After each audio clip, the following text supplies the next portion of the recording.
So drivers for the future is, of course, the greenhouse effect. We are all worried about what will happen with higher CO2 in atmosphere, rise of mean temperature, all problems involved in that. But it is so abstract and so far away that it is a very weak drivers for both politicians and for business. Business, if you look at the shareholders' revenues for their investments, they can't be longer than 10 years in perspective, because they will have sold their shares in that company during that time normally. And for politicians, they must have next elections in consideration. So it's impossible to really do something powerful with these long time periods. So you must have a higher value dedication. You must be dedicated, like if you pray, have a religion that you believe in, that you do something for the religion without any personal gain. But this is, according to my view, quite currently a weak driver. And very often is that the CO2 argument can be used with other reasons behind.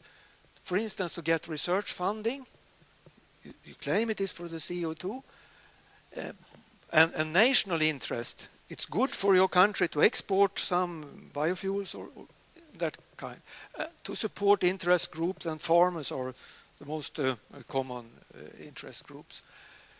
So personal and country economy is by far the strongest driver for the transportation business in this period. And the appearance of a new Messiah is very unlikely, but that if you would get a very strong leader in the world that really could take the attention of people, but we'll see. I don't believe, it's not very likely.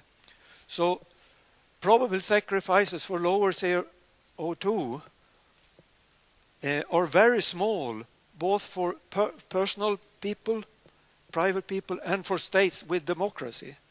There have been an exception. Hoxha, if you remember the Hoxha regime in Albania. Anybody remember that? And they had a private car was forbidden in Albania. But once they had a new regime, all people spoke about what car they should buy. So big things can be done when you don't have democracy. So convenience and safety of operation and energy supply, especially in the United States, energy supply have been very important.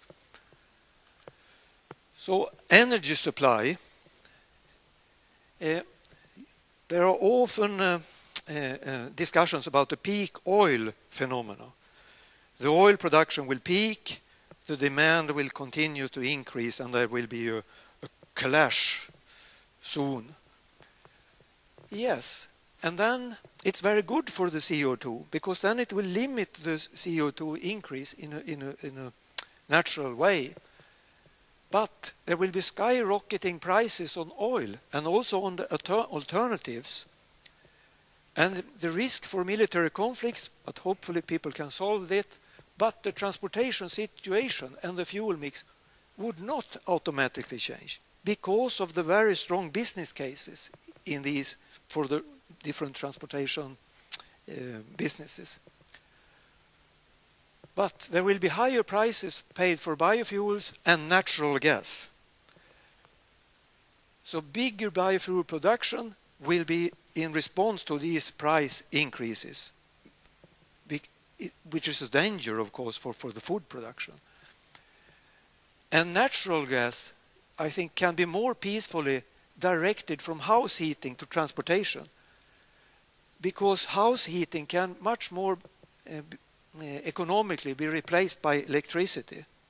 And there are lots of natural gas today used for house heating, and in 20 years perspective natural gas supply will not be a problem.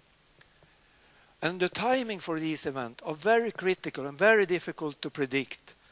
And the profitability of new technology is very hard to guarantee. And there are big temptations to make oil by Fischer-Tropsch process. South Africa, you know, have had a big part, more than 50% of their production of oil products from coal, the latest period of time. And that process could be used by the whole world. And then we can continue with oil for I would guess, another 100 years.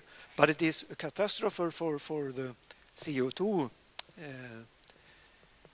situation. But economic temptation. So I think many small steps is the most reasonable and the most likely development, and what you can say the sustainable development in the transport business.